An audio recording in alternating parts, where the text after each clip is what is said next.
Emotional intelligence is so important. Emotions are information. Emotions are data. Problems that people are experiencing is due to having a lower EQ. We have a biological circuit that lights up in our nervous system when our boundaries are crossed and our goals are blocked. What techniques help me re-regulate myself? Neuroscience is bringing hard data that bring you back into regulation. It's going to be different for each one of you. And so I encourage you to start a resource list, a list of things that help regulate you. Welcome to this workshop on it's so important to help yourself understand emotional intelligence. This topic is so important. Most of the problems that people are experiencing in terms of mental wellness, anxiety, depression, difficulty in relationships is due to having a lower EQ. This is not your fault. This is not a blame game. Emotional intelligence is not taught in school. And if your family was not taught, raised with emotional intelligence, they didn't learn it, you didn't learn it, it's not taught in school, it's nobody's fault. There are 9 intelligences. Emotional intelligence is one of them, and only a few are taught in school, such as mathematical, linguistic, and musical intelligence. They're all important. So I'm not saying that emotional intelligence is more important than one of the others, but it is certainly very, very important for the planet to raise their EQ. So I would like to invite you to consider emotions as data or as information. Emotions, the sensation of emotions, is informing our organism of how we are going about getting our needs met, both in our internal world and our external world. Emotions, sensations, feelings are critical because our biological computer wants to stay in homeostasis. Homeostasis is that Goldilocks zone, that sweet spot of where we're good. I'm not thirsty. I'm not angry. I'm content. That's where we all want to be. It is normal for us to be out of homeostasis. Just take thirst, for example. Your body signals thirst. You're out of homeostasis because you need water. That's logical. The same with the sensation of hunger. You're out of homeostasis because your organism has a need. It needs food. So then when you go get the food and you give yourself, your body, what it needs, that sensation goes away. Our emotions act exactly the same. When you have a feeling, it's informing your system that you're out of homeostasis. Let's take anger, for example. Humans get angry when their boundaries are crossed, their goals are blocked, or perhaps both are happening in any given moment. Or maybe they happened in the past and you're still feeling anger about it. Many of us were taught that you shouldn't be angry. You can't be angry at someone because of fill in the blank, XYZ. But when we come to understand and raise our emotional intelligence that anger is human, we have a biological circuit that lights up in our nervous system when our boundaries are crossed and our goals are blocked.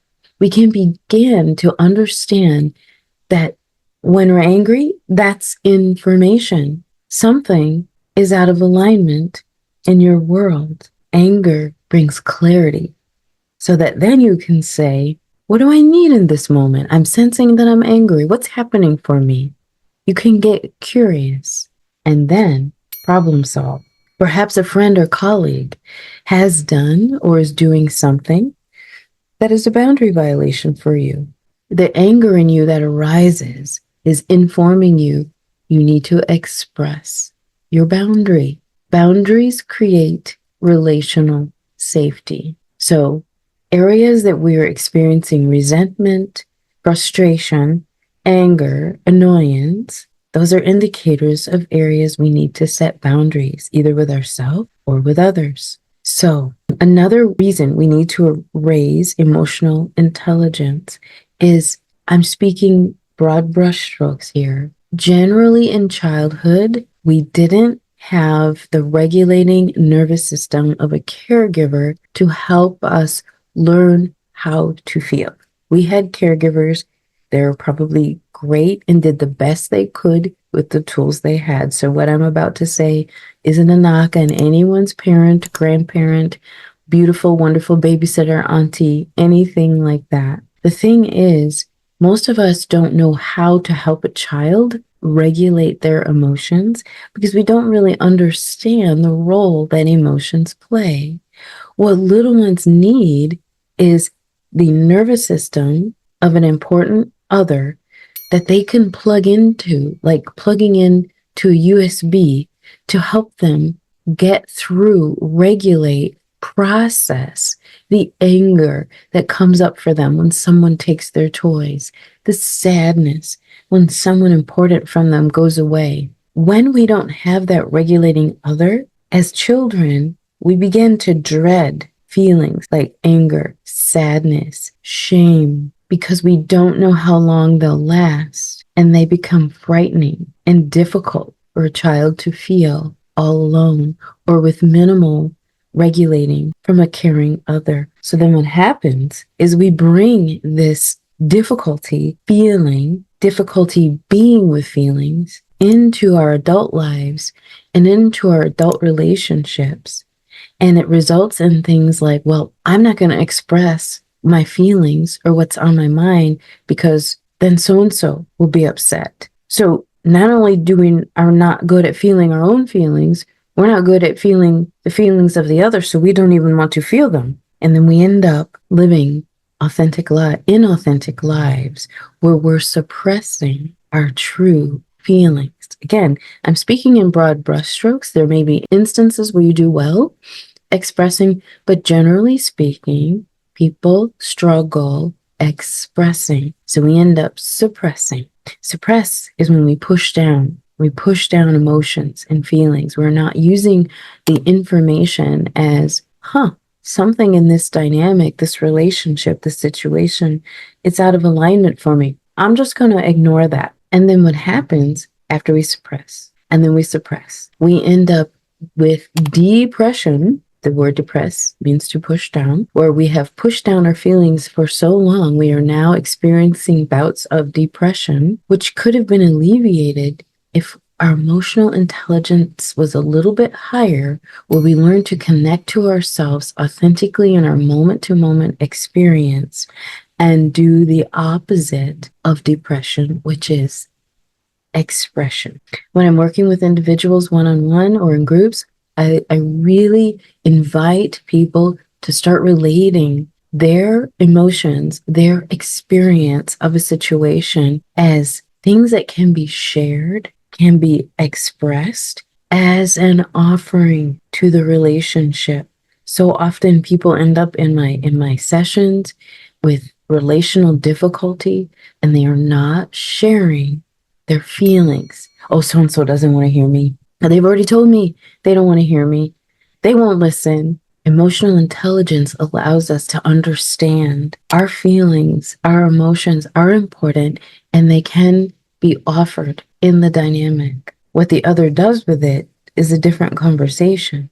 But this conversation is about helping you learn how to be in better relationship with your feelings, raising your emotional intelligence, first and foremost, about yourself. And then when you can understand the role that emotions play in yourself, it is much easier to deepen your capacity, your window of tolerance, if you will, for the emotions of another. So that's my first section where I wanted to talk about the importance of emotions as information, moving away from how we as a collective were taught that emotions are difficult, messy, chaotic, inconvenient. It has only been since the late 2000s that neuroscience is bringing hard data to the soft science of psychology. It was thought and taught that emotions are, as I just mentioned,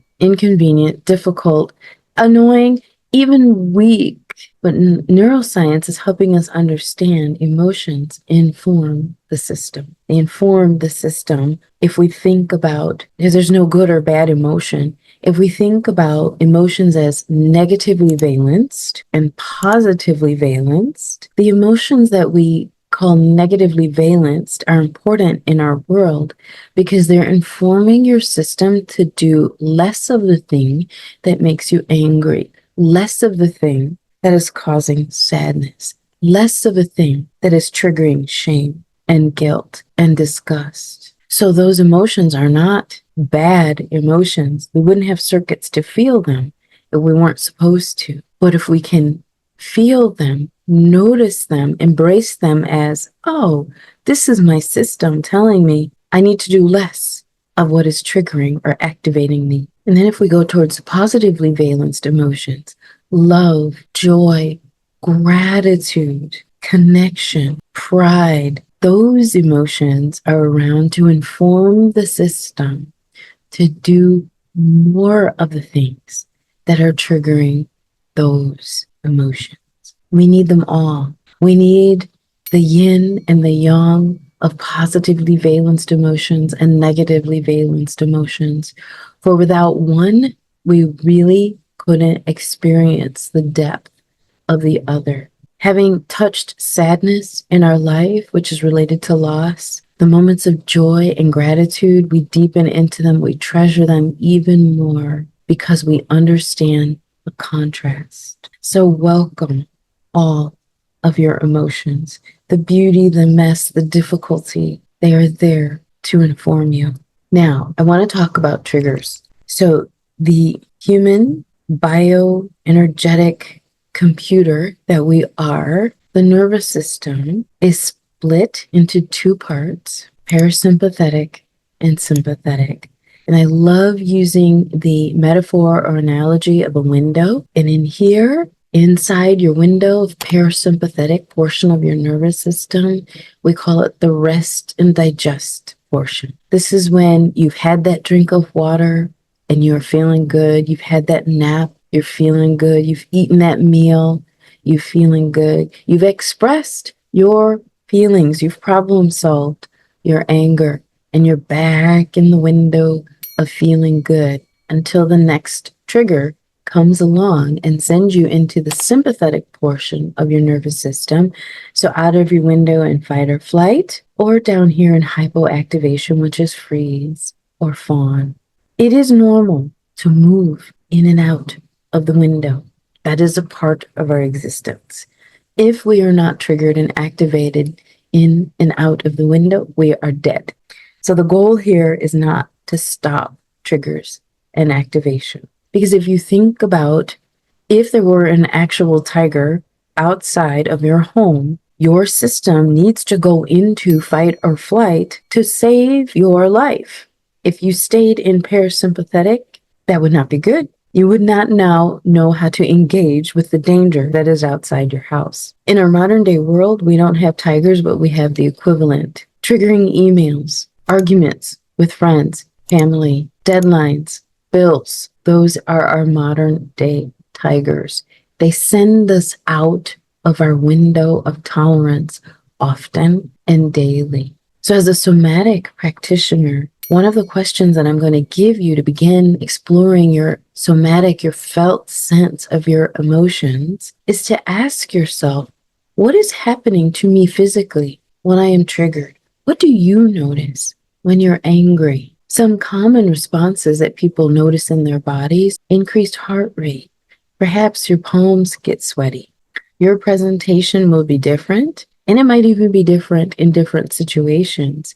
But it's good to get into the habit of noticing your physiological responses to anger, to anxiety, to shame, to disgust. So Again, asking yourself, what is actually happening when I am triggered? What can I learn about myself from my triggers? How do I even begin to notice emotions in the body? And that is by dropping into the body and noticing the sensations. I'm going to give you a little exercise here.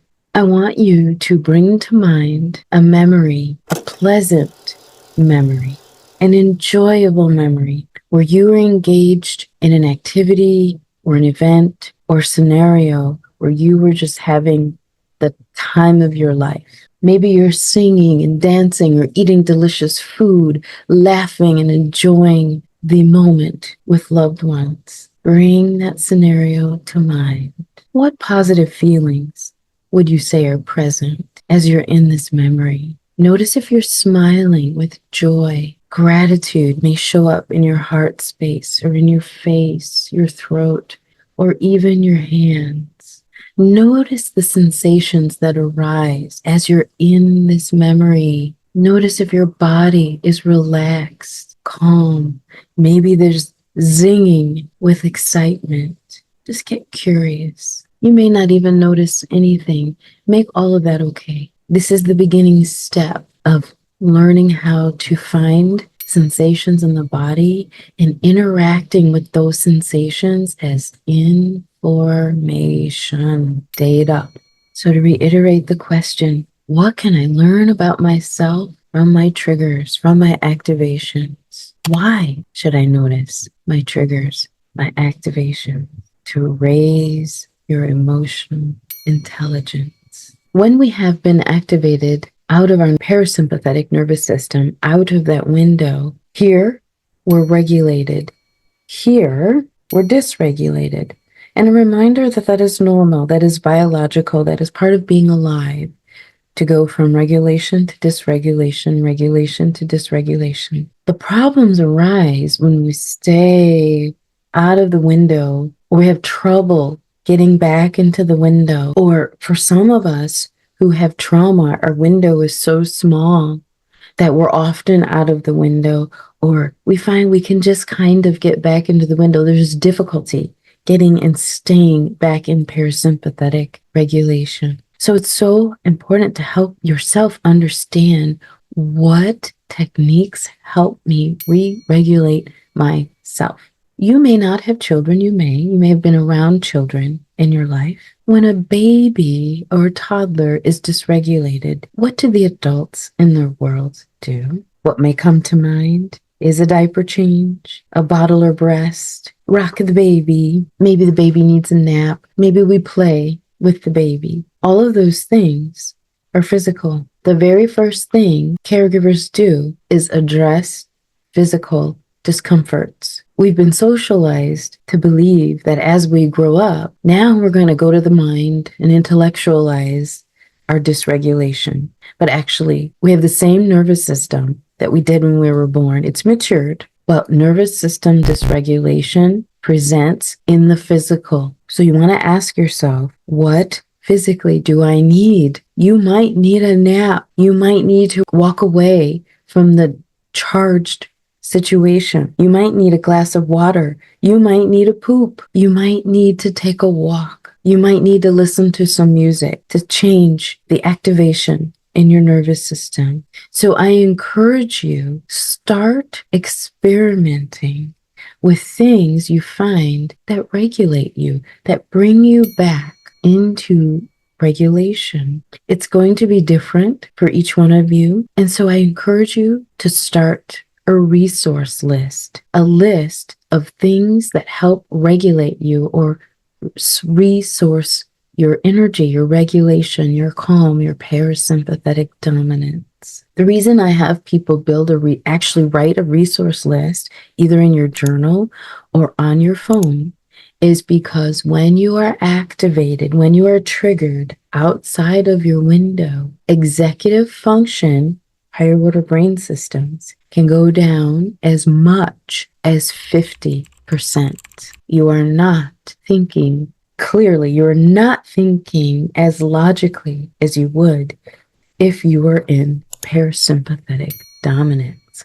So sometimes we're not thinking about what we need. So if you have a list ready, you've had an argument with your friends, you woke up, you're not sleeping, you're tired, you got to go into work cranky. Well, what do you need? What can you bring with you from your list? Maybe you need extra hot tea today. Maybe you can schedule a massage after work or a walk or downtime. Knowing and planning ahead for nervous system regulation is acting with emotional intelligence. And now that you're learning how to deepen your emotional intelligence, you can begin to offer these techniques to friends when you see that they are dysregulated. You can begin to ask them, say, what do you need? What can I help you with in this time? So thank you for your attention in my talk on the importance of emotional regulation and understanding your triggers. I hope that the information contained in this workshop is of great benefit in helping you deepen your understanding of your own emotions and those of others.